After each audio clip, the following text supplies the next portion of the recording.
The legacy extended far beyond immediate survival benefits, demonstrating how traditional knowledge systems, often dismissed as primitive by conventional wisdom, frequently contain sophisticated solutions meticulously refined through generations of practical testing under genuine survival conditions. Tobacco Root Mountains, Montana Territory, 1889. While 23 seasoned miners were in a race against time to finish their 12 by 14-foot log cabins before winter clamped down, Jack Thornton arrived on November 8th. He was a good 47 days behind the last sensible prospector who'd already sealed the gaps in his walls. The community's judgment was swift and unforgiving. Jim Morrison, a 3-year veteran of the Montana winters, flatly called it suicide. "Any damn fool knows you need 4 walls and a roof," he declared. But Thornton possessed something the others lacked: 3 years of invaluable lessons gleaned from Lakota and Blackfoot engineers who had thrived through Montana winters for centuries. Instead of felling trees for walls, he began excavating into the root system of a colossal spruce. His hole measured 8 feet long, 6 feet wide, and 4.5 feet deep. The other miners derided him as a fool, and some called it a grave. They simply couldn't fathom a man choosing a hole in the ground over what they considered proper shelter.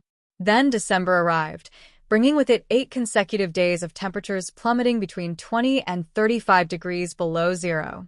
Inside Morrison's cabin, the temperature dropped to a chilling 12 degrees despite him burning through his entire winter wood supply. Webb's chinking completely failed, with icy air pouring through the gaps faster than his fire could possibly warm the space. Sanderson, desperate, abandoned sleep altogether, tending the flames every 2 hours to keep his cabin above freezing. But Thornton's underground shelter maintained a steady 50 degrees while he slept soundly through the night, burning only a quarter of the wood his neighbors consumed. What did this prospector understand about Earth's thermal properties and indigenous engineering that 3 years of frontier experience had somehow taught everyone else to ignore? If you value stories of practical wisdom that have stood the test of time, make sure to subscribe. We've got more documented accounts worth remembering. A comment with your city and state. We love seeing where these historical lessons reach. The first snow had already dusted the Tobacco Root Peaks when Jack Thornton's packhorse picked its way down the narrow mining trail on November 8, 1889. Trailing behind him were 3 years of seasonal prospecting across Dakota Territory, Wyoming, and Colorado, 3 years that had taught him invaluable lessons that no mining manual could ever contain. At his side, he carried a tool that would quickly mark him as either experienced or utterly desperate: a Blackfoot-made digging stick with an iron tip, traded for tobacco at Fort Benton just 3 months earlier, when most men were stocking up on axes and saws. 23 miners had already staked claims along Alder Creek, their cabins in various stages of completion. The familiar rhythm of frontier construction echoed through the valley: the steady ring of axes against pine, the scrape of draw knives peeling bark, the methodical thunk of logs being notched and fitted. Every man followed the same proven formula: 12 by 14-foot dimensions, 7-foot walls, pine log construction with mud and grass chinking, shake roof, and a central fireplace. The calculations were simple and universal: a minimum of 6 to 8 weeks to build proper shelter, with winter's deadly cold arriving in 3 weeks maximum.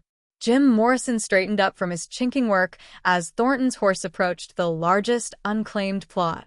Morrison had spent 3 seasons in Montana Territory and had built 4 conventional log cabins, using techniques learned from Norwegian and German immigrant miners who truly understood mountain winters. His current cabin represented the pinnacle of accumulated frontier wisdom: thick walls, tight chinking, and maximum interior volume for wood storage and living space. The sight of a newcomer arriving so late in the season triggered immediate concern, mixed with a healthy dose of professional disdain. "Any damn fool knows you need 4 walls and a roof," Morrison called out across the claim boundary. "Ground will freeze you dead in 2 nights." The warning carried the weight of experience, backed by the visual proof of Morrison's own nearly completed structure. His cabin walls stood 6 logs high, the gaps carefully stuffed with clay-rich mud mixed with dried grass. The shake roof framework was already supporting its first courses of split cedar. This was how civilized men survived Montana winters, through proven methods, adequate preparation, and unwavering respect for the brutal realities of high-altitude cold. Thornton dismounted without responding, his attention solely focused on the massive old-growth spruce that dominated his claim boundary. The tree rose nearly 90 feet, its trunk measuring 18 feet in circumference at chest height. More importantly, its root system extended 30 feet in all directions, creating a natural drainage network that had kept the soil stable and relatively dry for an estimated 300 years. He walked the perimeter slowly, reading the land the way his Blackfoot guide had taught him, looking for winter shelter opportunities. "This tree's been keeping warm longer than white men been in Montana," Thornton finally replied, running his hand along the deeply furrowed bark. The comment drew laughter from Pete Sanderson, whose own cabin walls were already chinked and ready for roofing. Sanderson had arrived from Minnesota with solid carpentry skills and 2 seasons of Montana mining experience. His construction followed textbook frontier specifications, conventional log and chinking methods that maximized interior space while maintaining structural integrity against heavy snow loads. Even Indians used teepees, not holes in the ground, called Charlie Webb from his work site 200 yards downstream. Webb was finishing his second Montana winter, having survived his first in shared quarters with more experienced miners. His current cabin represented everything he'd learned about extreme cold weather construction: thick walls, a central fireplace, and adequate ventilation to prevent dangerous carbon monoxide buildup. The idea of any alternative to proven cabin design struck him as dangerously inexperienced. But Thornton had spent the previous winter in a Dakota Territory earth lodge, sharing quarters with a Lakota family when his conventional shelter failed during a February blizzard. The experience had taught him that indigenous engineering represented centuries of tested solutions rather than primitive methods. Underground construction worked with natural systems: Earth's stable temperature below the frost line, the thermal mass of living wood, and snow's insulating properties, rather than fighting environmental conditions through brute force and constant fuel consumption. The technical divide was fundamental.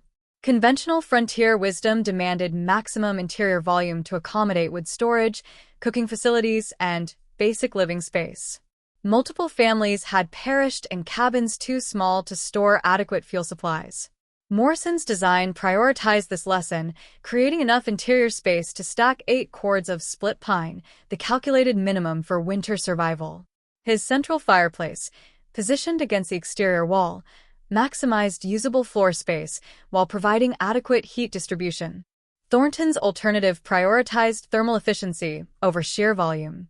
His Blackfoot guide had explained the underlying principles during their tobacco-scented conversations at Fort Benton.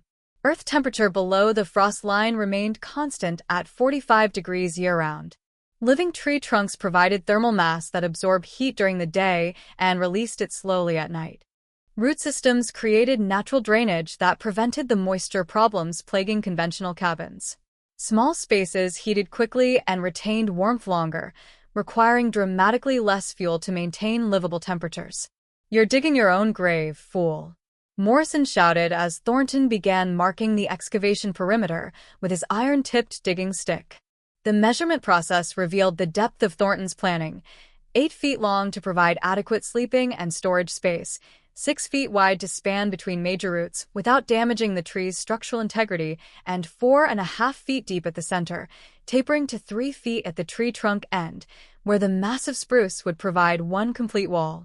The established miners paused their own work to watch this apparent suicide in progress. Webb set down his draw knife, genuinely concerned that he was witnessing a man's mental breakdown under pressure.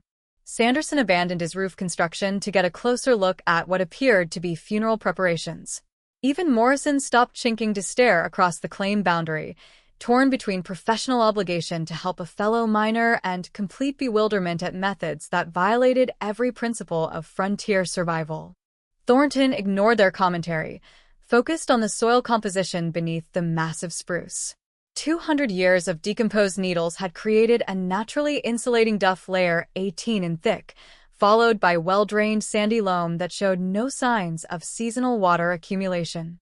The tree's root system had dried this soil for centuries, creating exactly the stable foundation that conventional cabin builders achieved through extensive site preparation and drainage work. By evening, Thornton had excavated 18 and down across the entire 8 by 6 foot perimeter. The work revealed the precision of his planning.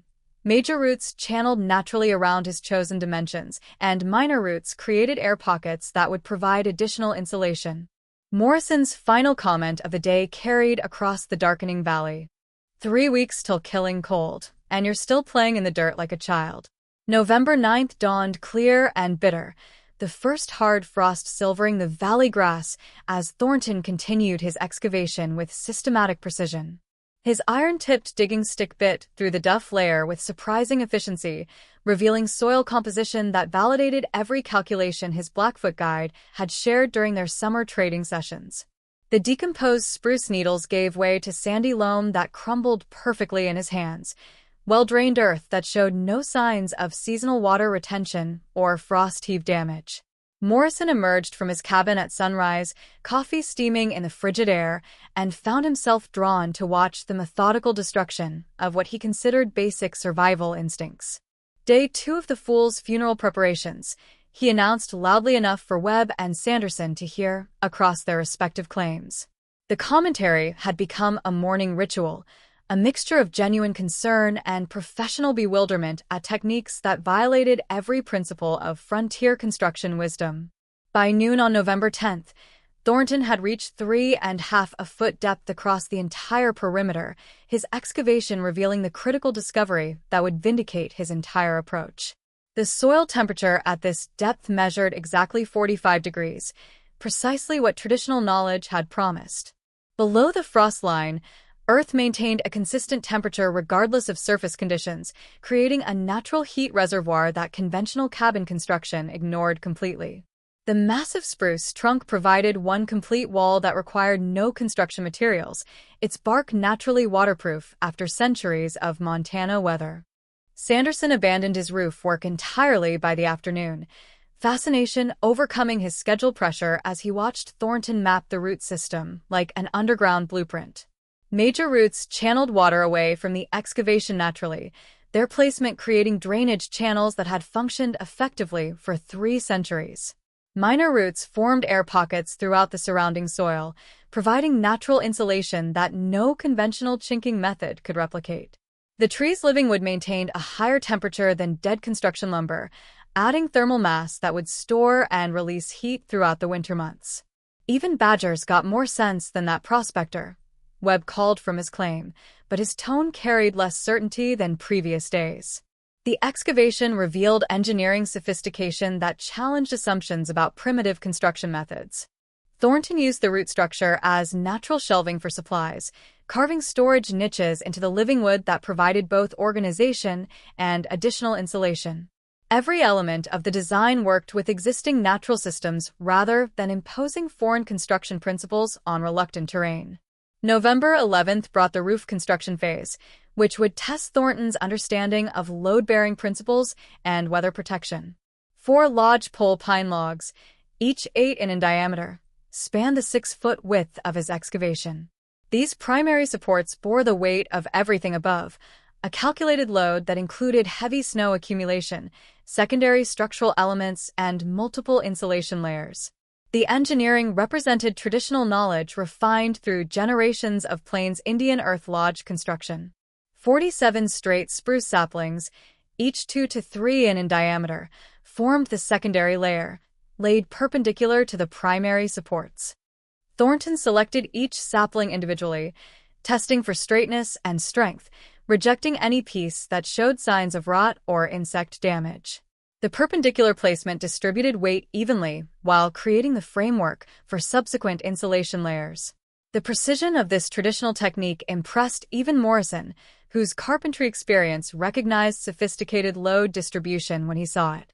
The insulation layer required 8 in of spruce bough thatch, with needles pointing downward for water shedding, a detail that revealed a deep understanding of Montana precipitation patterns.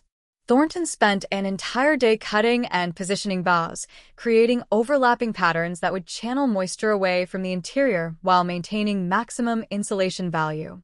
The technique copied methods he'd observed in Lakota earth lodges, where proper thatch positioning meant the difference between dry shelter and catastrophic interior flooding.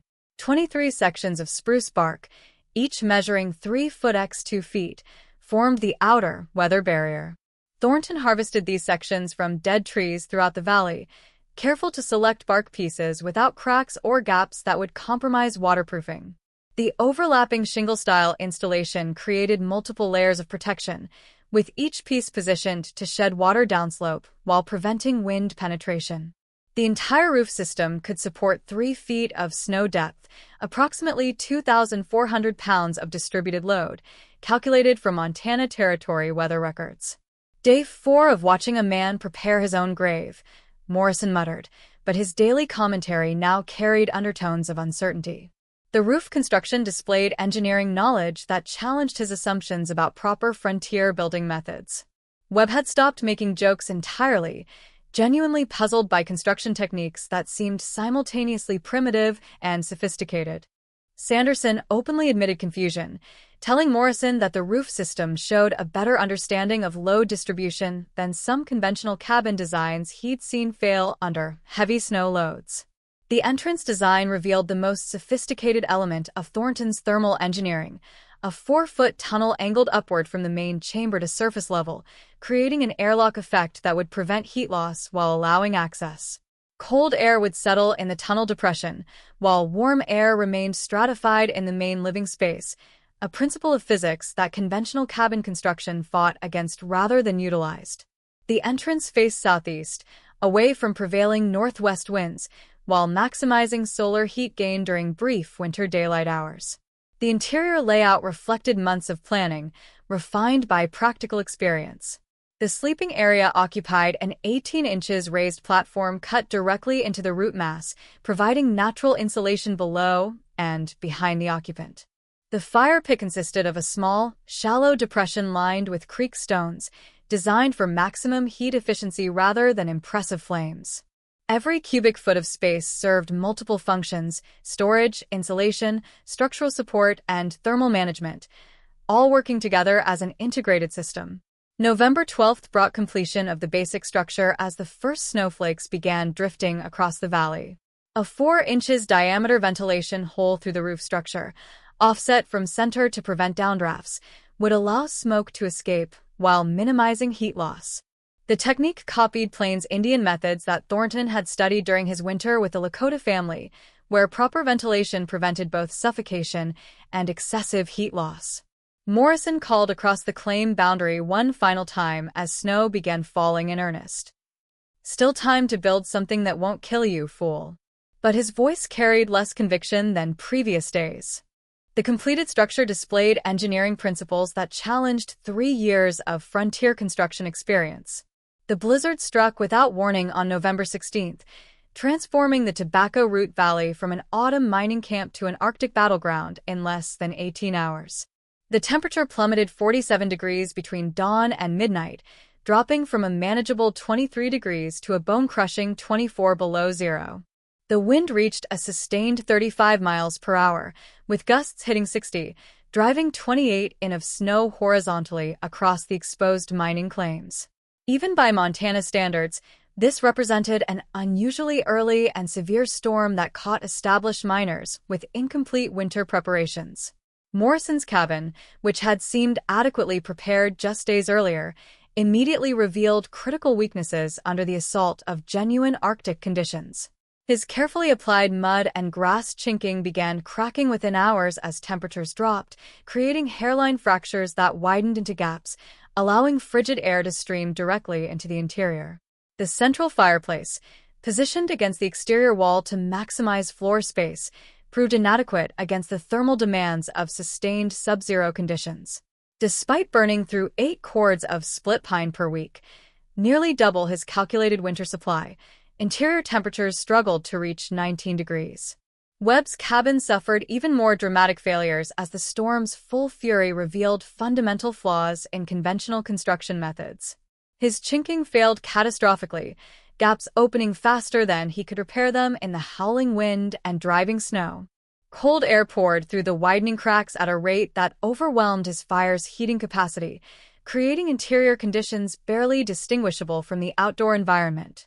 With interior temperatures dropping to 8 degrees despite constant fire maintenance, Webb abandoned his shelter on the storm's second day, seeking emergency refuge with Sanderson. Sanderson's cabin, representing the most sophisticated conventional construction in the camp, demonstrated the inherent limitations of standard frontier building principles when confronted with extreme conditions. His 12 by 14-foot interior, designed to accommodate adequate wood storage and living space, became a liability under genuine survival conditions. The high ceiling that provided comfortable headroom during mild weather now allowed precious heat to rise away from the living area, creating temperature stratification that left the floor level at 18 degrees while ceiling temperatures reached 32 degrees. The large interior volume that seemed advantageous during construction now required massive fuel consumption to achieve even marginal warmth. Meanwhile, 40 feet away and 8 foot underground, Thornton's tree pit shelter maintained interior conditions that defied every expectation of frontier survival wisdom. On November 16th, with outside temperatures at 22 below zero, his underground chamber registered 48 degrees. The Earth's stable thermal reservoir, dismissed by conventional builders as irrelevant, proved its value under genuine test conditions. Living tree roots surrounding the excavation provided thermal mass that absorbed heat during brief warming periods and released it slowly throughout the extended cold snap. The scientific principles underlying Thornton's success became evident as the storm continued. Earth below the frost line maintained its 45 degrees baseline regardless of surface conditions, creating a natural heat foundation that conventional above-ground construction could never access. The massive spruce trunk eliminated heat loss through one complete wall, while its root system provided insulation values that manufactured materials couldn't match. Snow accumulation, reaching 4 feet deep by the storm's third day, added insulation equivalent to R-value 15, while reducing heat loss through the roof structure by 85%. Air circulation in the underground shelter followed physics principles that worked with natural thermal dynamics rather than fighting them. The low entrance created a thermal trap where cold air settled in the access tunnel, while warm air stratified at sleeping level in the main chamber. This natural convection system required no energy input while maintaining temperature differentials that conventional cabins achieved only through constant fire maintenance.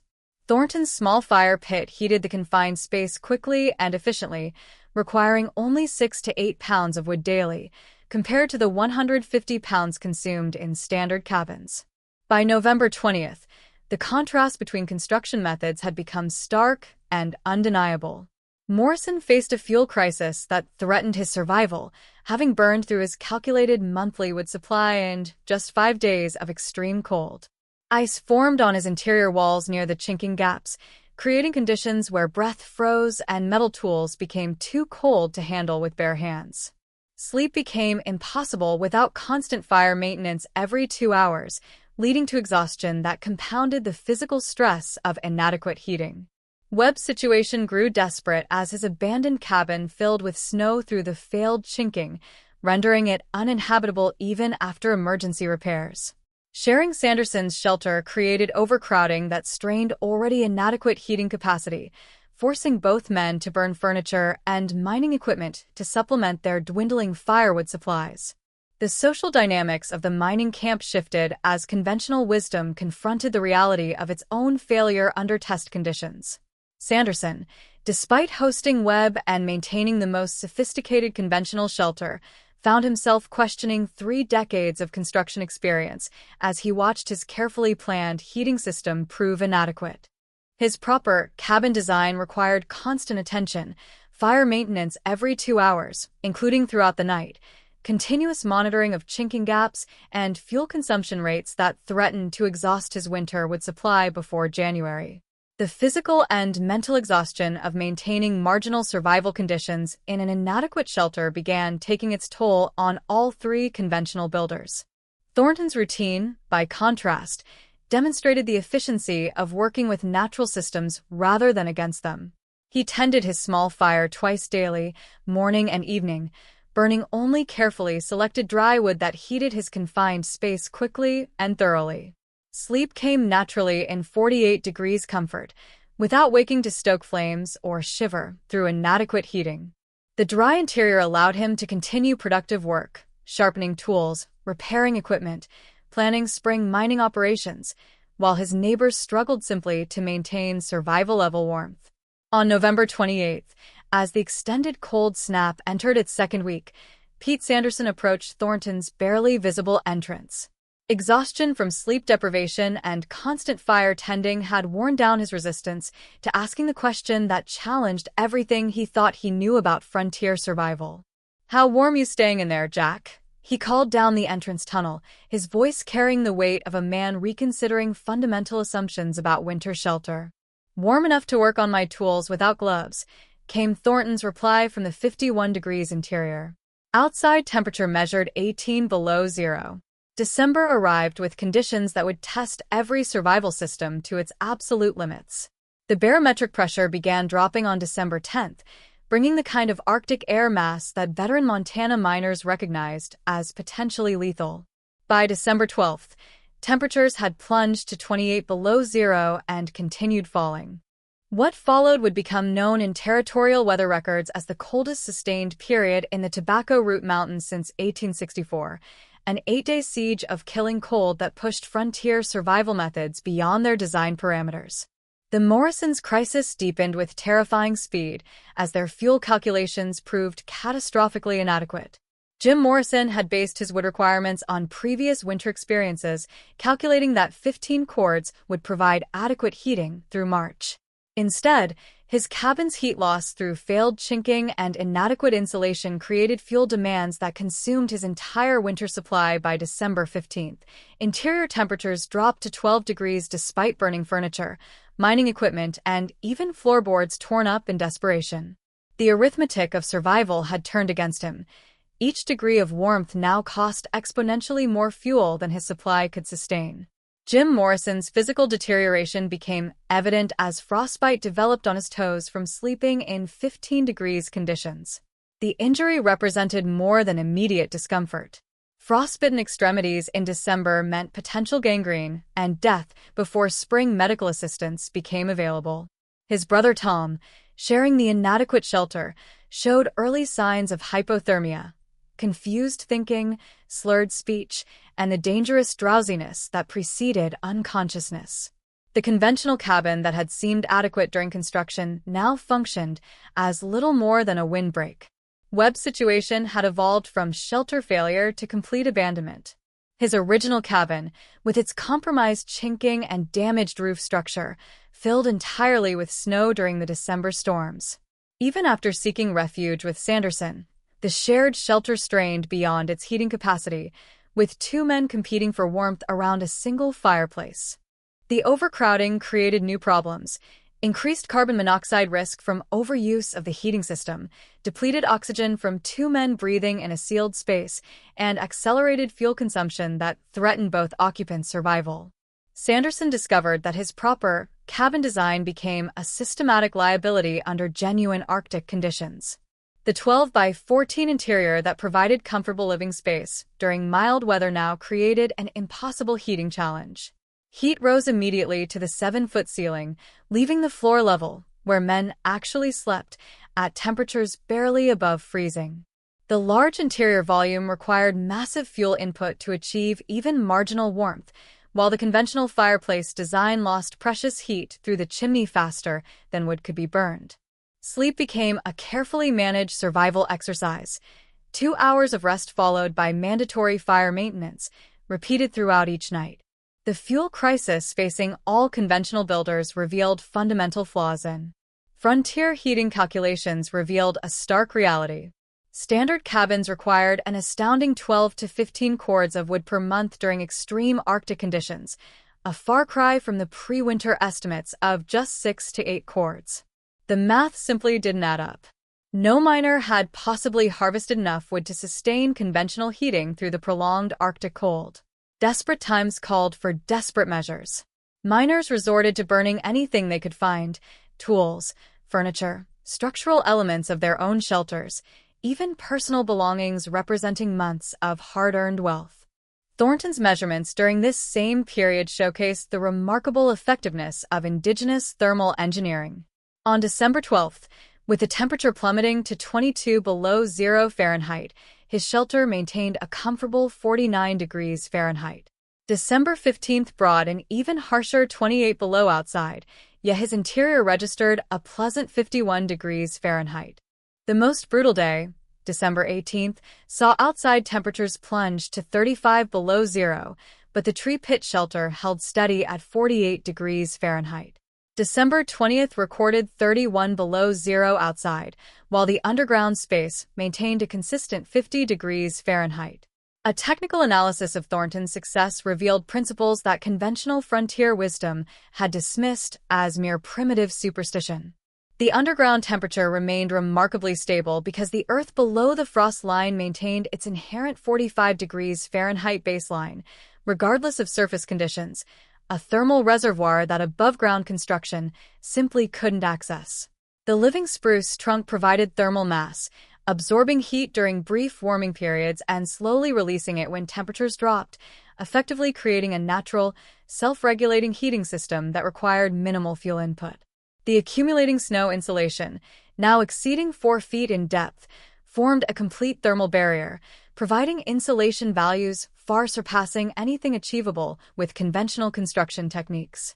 His fuel consumption statistics demonstrated an efficiency that seemed almost impossible to those clinging to traditional building methods. Thornton used a total of only 1.2 cords throughout December, while conventional cabins devoured 12 to 15 cords in a desperate attempt to maintain barely survivable conditions. The small, underground space heated rapidly with minimal fuel, retained heat for hours without constant attention, and provided comfortable working conditions that fostered productive activity rather than a mere struggle for survival.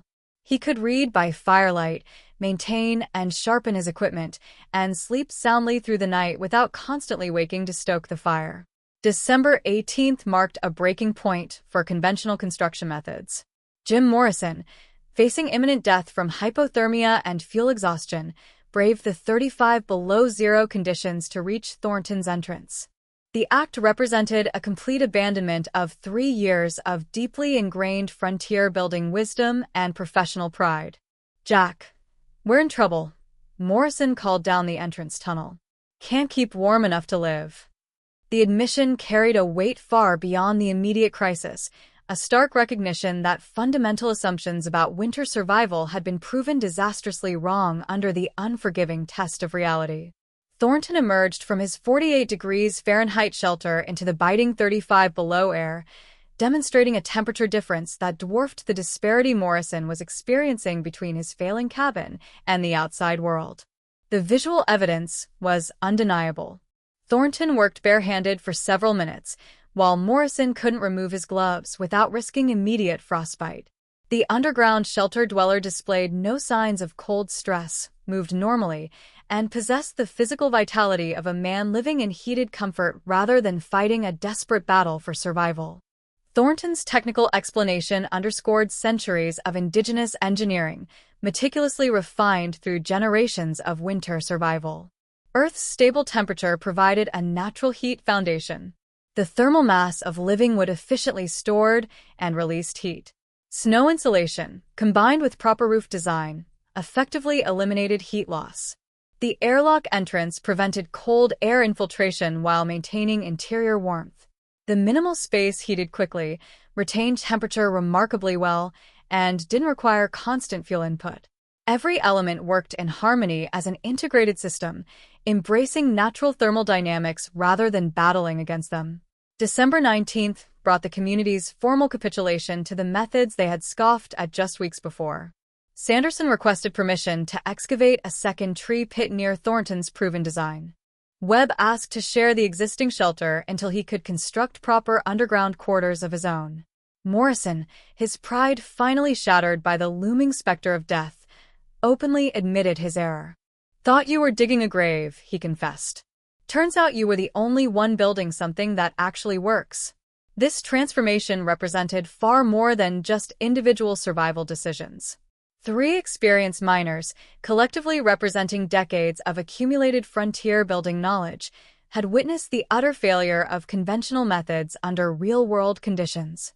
Traditional indigenous engineering, previously dismissed as primitive ignorance, had proven unequivocally superior in every measurable way: fuel efficiency, interior comfort, construction time, material requirements, and, most importantly, ultimate survival effectiveness.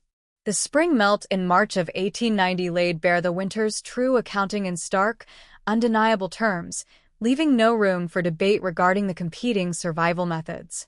Thornton emerged from his tree pit shelter, having actually gained 7 pounds during the brutal winter months.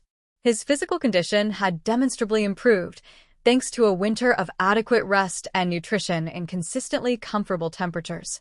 The conventional cabin dwellers, in contrast, presented a dramatically different picture.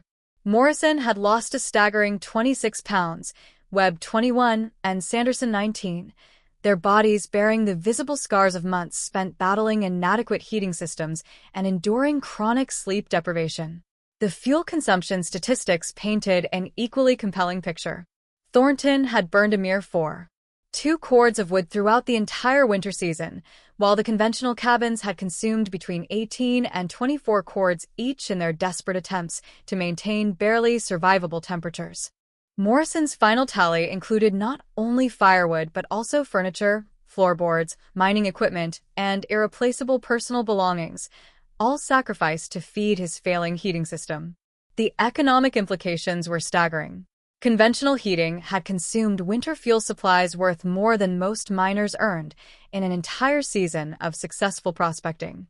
Construction time vindication proved equally significant. Thornton's 4-day building period stood in stark contrast to the 6 to 8 weeks required for conventional cabin construction, representing a remarkable 90% reduction in labor investment. Material efficiency statistics were even more dramatic. His tree pit shelter used 90% less lumber than standard cabins, required no purchased materials beyond basic hand tools, and demanded zero maintenance throughout the entire winter season. Meanwhile, conventional structures required constant chinking repairs, roof patches to prevent snow infiltration, and continuous chimney cleaning to maintain even marginal heating efficiency. Sanderson began constructing his own tree pit shelter in late March, meticulously applying lessons learned from observing Thornton's successful design throughout the winter months. His version measured 10 feet by 8 feet, incorporating improved entrance design elements that provided enhanced security while maintaining optimal thermal efficiency. The excavation process revealed the same favorable soil conditions Thornton had capitalized on: stable temperatures below the frost line, natural drainage through established root systems, and the exceptional insulation properties of decomposed organic matter, qualities that conventional construction simply couldn't replicate. Webb's innovative approach demonstrated how traditional techniques could be creatively adapted and expanded. His dual-chamber design included a separate workshop area connected to the main living space via a short tunnel, creating specialized zones for different activities while maintaining overall thermal efficiency. The workshop chamber allowed him to continue equipment maintenance and small-scale ore processing throughout the winter months, effectively transforming survival time into periods of productive work. His entrance system incorporated a double airlock design, further improving heat retention while providing crucial emergency exit options. Morrison's complete conversion represented the most dramatic acknowledgement of conventional wisdom's failure. He abandoned his partially collapsed cabin entirely, investing 2 weeks in spring construction of a tree pit shelter 40% larger than Thornton's original design. His engineering background enabled him to refine the structural elements, carefully calculating optimal roof loads, improving drainage systems, and developing more sophisticated ventilation controls. The very man who had spearheaded the winter's mockery now became the technique's most enthusiastic advocate. The summer of 1890 brought validation from unexpected sources as word of the tree pit method spread rapidly through regional mining networks. 12 additional miners arrived at Tobacco Root specifically to learn underground shelter techniques before establishing their own claims. These newcomers represented experienced prospectors from Nevada, Colorado, and California who readily recognized superior survival technology when confronted with documented evidence of its effectiveness. Their presence transformed the valley from an isolated mining camp into an informal training ground for indigenous building methods. Technical documentation became increasingly systematic as miners meticulously recorded specific measurements, material requirements, and construction variations for different tree species and soil conditions. Sanderson maintained detailed logs of temperature differentials, fuel consumption rates, and structural performance throughout seasonal weather changes. Webb documented his dual-chamber innovations with precise drawings and material specifications. Morrison contributed an engineering analysis of load-bearing calculations and drainage system design principles. The winter of 1890–91 provided the ultimate test of widespread adoption. 18 tree pit shelters operated simultaneously in the Tobacco Root Valley, housing 34 miners who had abandoned conventional cabin construction entirely. The results were definitive. There were 0 cold weather casualties, compared to the previous year's 3 deaths from hypothermia. Average fuel consumption was reduced by 75%, and construction costs were lowered by 80% through the elimination of purchased lumber requirements. Regional adoption accelerated as the technique spread to the Beaverhead Mountains, the Gallatin Range, and any location where large trees and suitable soil conditions allowed for underground construction. Logging camps adapted the methods for temporary winter quarters, significantly reducing their operational costs while improving worker survival rates. Trapping cabins throughout the northern Rockies incorporated tree pit principles, extending the viable season for fur harvesting in remote locations. Homesteader families adopted modified versions for emergency shelters and root cellars, providing both food storage and crucial survival backup systems. The Montana Historical Society began preserving detailed records of tree pit construction techniques in 1895, recognizing their profound significance to regional settlement patterns and the development of survival technology. Museum displays documented the thermal principles, construction methods, and historical impact of indigenous engineering knowledge adapted by frontier miners. Modern archaeological studies conducted in the 1960s confirmed the superior thermal efficiency of abandoned mining camp tree pit sites compared to conventional cabin foundations. Scientific validation arrived through University of Montana engineering studies in 1987, which proved that Thornton's original design achieved R-values equivalent to modern construction, using only 1889 materials and traditional knowledge. The research documented impressive heat retention properties, structural integrity sustained over decades of use, and environmental integration that contemporary building methods struggled to match. Thermal imaging studies revealed how earth-sheltered construction harmonized with natural systems rather than imposing artificial heating solutions on hostile environments. Thornton's own reflection, recorded in a 1923 interview when he was 68 years old, captured the fundamental lesson that extended far beyond mining camp survival. Wasn't about being smarter than other miners, he explained to the Montana Pioneer History Project. Was about listening to people who'd survived Montana winters for centuries before we got here. Blackfoot didn't build tree pits because they were primitive. They built them because they worked. This statement succinctly summarized a principle that profoundly influenced modern earth-sheltered building, passive solar design, and thermal mass applications throughout the 20th century. Between 1889 and 1920, documented records show that tree pit shelters saved 47 lives in Montana mining camps, prevented countless cases of cold weather injury and hypothermia, and established construction techniques that shaped frontier building practices throughout the northern Rockies.